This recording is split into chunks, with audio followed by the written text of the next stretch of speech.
नमस्ते बच्चों आज हम पढ़ेंगे बसंत भाग 3 कक्षा 8 पाठ 18।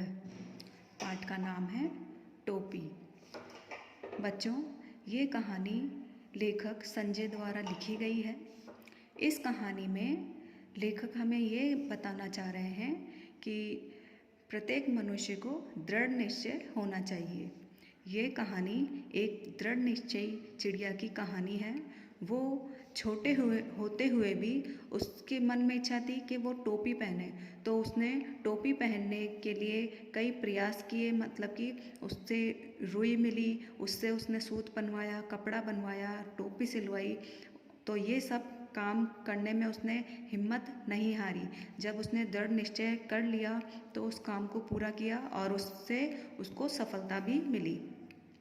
ये जो कहानी है वह शासक और जनता के जो संबंध होते हैं ना, उनकी समीक्षा करने के लिए कहानी लिखी गई है। और इस कहानी में हमें बताया गया है कि ये शिक्षा दी जा रही है कि हमें दृढ़ निश्चयी होना चाहिए। तो बच्चों, कहानी शुरू करते हैं। एक थी गौरैया, मतलब गौरैया। गौरैया एक चिड़िया का प्रकार होता है। और एक था गौरा, नर गौरा। तो मतलब एक गौरैया का एक जोड़ा था। दोनों एक दूसरे के परम संगी थे। परम संगी का मतलब होता है साथी। जहाँ जाते, जब भी जाते, साथ ही जाते, साथ हंसते, साथ ही रोते, एक साथ खाते पीते। जब भी वो कुछ भी काम करते दोनों, तो एक साथ ही करते थे, एक साथ सोते। भिनसार मतलब प्रातः काल। भिनसार होते ही खोते से निकल पड़ते दाना चुगने और झुटपुटा होते ही खोते में आ जाते। खोता यहाँ बोल रहे हैं घोंसले को, और झुटपुटा का मतलब है जब कुछ अंधेरा और उजाला रहता है ना शाम का समय, उस समय के लिए कहा गया है। थकान मिटाते और सारे दिन के देखे सुनने में हिस्सेदारी बांटते। मतलब कि जो गौरैया दंपति थे दोनों, सुबह दाना चुगने जाते और वापस आते, और दिन भर में उनके साथ क्या क्या हुआ, क्या क्या उन्होंने देखा सुना, वो एक दूसरे से बातें करते। एक शाम गौरैया बोली, आदमी को देखते हो कैसे रंग बिरंगे कपड़े पहनते हैं। गौरैया ने गौरैये से कहा कि मैंने देखा कि लोग रंग बिरंगे कपड़े पहनते हैं। कितना फबता है, फबना मतलब सुंदर लगना। कितना फबता है उन पर कपड़ा, खाक फबता है। गौरा तपाक से बोला। तपाक मतलब जल्दी। कपड़ा पहन लेने के बाद तो आदमी और बदसूरत लगने लगता है। बदसूरत मतलब बुरा दिखना। लगता है आज लट जीरा चुग गए हो। लट जीरा एक प्रकार का पौधा होता है। जब गौरैया को जवाब दिया तो उसने, जो मादा गौरैया है, उसने नर गौरैया से कहा कि क्या तुम लटजीरा चुग आए हो। गौरैया बोल पड़ी। कपड़े पहन लेने के बाद आदमी की कुदरती खूबसूरती ढक हो जाती है। कुदरती मतलब स्वाभाविक, जो हमें प्राकृतिक रूप से मिली है। गौरा बोला, अब तू ही सोच, अभी तो तेरी सुघड़ काया का एक एक कटाव मेरे सामने है। सुघड़ मतलब सुंदर, कटाव मतलब आकार। तो जो नर गौरैया है मादा गौरैया से बोल रहा है कि जो तुम्हारे शरीर का जो सुघड़ आकार है, बिना वस्त्रों के मुझे साफ साफ दिखाई देता है। रोवे रोवे की रंगत मेरी आंखों में चमक रही है। रोवे रोवे की रंगत मतलब रंग, तुम्हारा जो रंग है वो आंखों में चमक रहा है।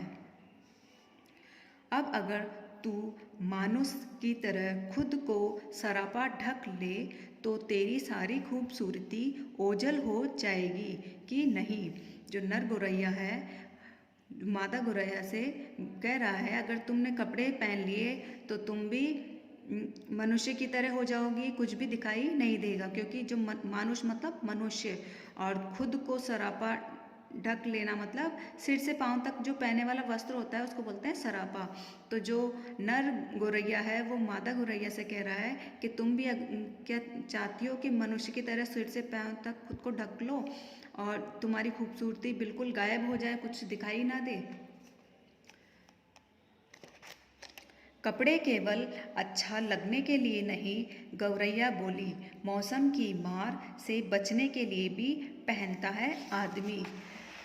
जो मनुष्य होता है कपड़े सिर्फ सुंदर देखने के लिए नहीं, अलग अलग मौसम में और अलग अलग मौसम के हिसाब से वो पहनता है, जिससे वह अपने शरीर की सुरक्षा कर सके। तू ही समझती नहीं, गौरा हंसकर बोला। कपड़े पहन पहन कर जाड़ा, गर्मी, बरसात सहने की उनकी सकत भी जाती रही है। मतलब कि जब इंसान कपड़े पहन लेते हैं ना, तो जैसे सर्दी के मौसम में सर्दी वाले, गर्मी के में गर्मी वाले, तो उनको कपड़ों की आदत हो जाती है। फिर जैसे ही वो बिना कपड़ों के जैसे खुले में घूमते, जैसे ठंड पड़ी उस समय उन्होंने गर्म कपड़े नहीं पहने तो वो बीमार हो जाते हैं। तो जैसे वो कपड़े पहनते हैं वैसे उनका शरीर हो जाता है। और एक कपड़े में बड़ा लफड़ा भी है। कपड़ा पहनते ही पहनने वाले की औकात पता चल जाती है। आदमी आदमी की हैसियत में भेद हो जाता है। हैसियत मतलब जब आदमी कपड़े पहन लेते हैं तो उससे उसके हैसियत का पता चल जाता है, वो किस प्रकार का है, कैसा है। और फिर भी आदमी कपड़ा पहनने से बाज नहीं आता, गौरैया बोली। नित नए नए लिबास सिलवाता रहता है। यह नीरा पोंगापन है। पोंगापन मतलब पागलपन। गौरा बोला, आदमी को लिबास से फकत लाज ही नहीं ढकता, हाथ पैर जो चलने फिरने काम करने के वास्ते हैं उन्हें भी दस्ताने और मोजे से ढक लेता है। सिर पर लटे हैं उन्हें भी टोपी से ढक लेता है। अपन तो नंगे ही भले। तो यहाँ पे जो नर गौरैया है वो मादा गौरैया को बोल रहे हैं कि हमें मनुष्य की तरह अगर हम कपड़े पहनेंगे तो हमारी खूबसूरती ढक जाएगी, जैसे उनकी ढक जाती है। उनके सिर पर टोपी कितनी अच्छी लगती है, गौरैया बोली। मेरा भी मन टोपी पहनने का करता है। अब चिड़िया जो गौरैया थी उसने देखा कि मनुष्य टोपी भी पहनते हैं और बहुत सुंदर लगते हैं, तो उसके मन में भी इच्छा हो गई कि वह भी टोपी पहने। टोपी तू पाएगी कहाँ से? पाएना मतलब मिलना। अब जो नर गौरैया है वह मादा गौरैया से कह रहा है कि तुमको टोपी कहाँ से मिलेगी? गौरा बोला, टोपी तो आदमियों का राजा पहनता है, जानती है एक टोपी के लिए कितनों का टाट उलट जाता है। जरा सी चूक हुई नहीं कि टोपी उछलते देर नहीं लगती। टोपी उछलना मतलब इज्जत उछलना। अपनी टोपी सलामत रहे, इसी फिकर में कितनों को टोपी पहनानी पड़ती है। फिकर मतलब चिंता। मेरी मान तो तू इस चक्कर में मत पड़। जो नर गौरैया है मादा गौरैया को टोपी के चक्कर में ना पड़ने को कह रहा है। गौरा था तनिक समझदार, इसलिए शक्की, जबकि गौरैया थी जिद्दी और धुन की पक्की। धुन का पक्का होना मतलब दृढ़ निश्चय कर लेना किसी काम को करने का। ठान लिया सो ठान लिया। ठानना मतलब निश्चय कर लेना। उसको ही जीवन का लक्ष्य मान लिया। कहा गया है जहाँ चाह वहीं राह। इसका मतलब है अगर हमारी काम करने की इच्छा होगी तो हमें रास्ता अपने आप मिल जाएगा। मालूम के मुताबिक अगले दिन दोनों घूरे पर चुगने निकले। घूरे मतलब कूड़ा करकट, मुताबिक मतलब अनुसार। चुगते चुगते उसे रुई का एक फाहा मिला। रुई का फाहा मतलब रुई का एक टुकड़ा। मिल गया मिल गया। गौरैया मारे खुशी के घूरे पर लौटने लगी।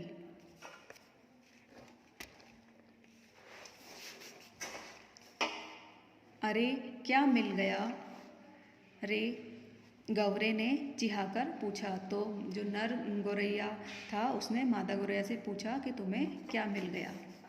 मिल गया, टोपी का जुगाड़ मिल गया। गौरैया ने गौरे के सामने रुई का फाहा धर दिया।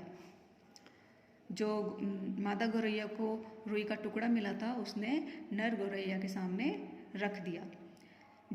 तेरे जैसा ही एक बावरा और था, गौरा बोला। रास्ता चलते चलते उसे अचानक एक दिन पड़ा हुआ चाबुक मिल गया। चाबुक था बड़ा उम्दा और लचकदार। बावरा मतलब बेवकूफ़ और उम्दा मतलब बहुत अच्छा। किसी घुड़सवार के हाथ से छूटकर गिर गया होगा। चाबुक हाथ लगते ही वह बावरा चीखने लगा। चाबुक तो मिल गया, बाकी बचा 3 घोड़ा लगाम जीन। अब ये तीनों तो रास्ते में पड़े मिलने से रहे। सब काम धंधा छोड़ वह बावरा ताउम्र यह रटता रहा, बाकी बचा 3 घोड़ा लगाम जीन। यहाँ चाबुक बोलते हैं कोड़े को। गौरा उसे समझाते हुए बोला, इस रुई के फाहे से लेकर टोपी तक का सफ़र तुझे कुछ अता पता है? अता पता होना मतलब जानकारी होना। बस देखते जाओ अब कैसे बनती है टोपी। गौरैया रुई का फाहा लिए एक धुनिया के पास चली गई। धुनिया होता है जो रुई को साफ करता है। और बड़े मनुहार से बोली, मनुहार मत करना मतलब विनती करना।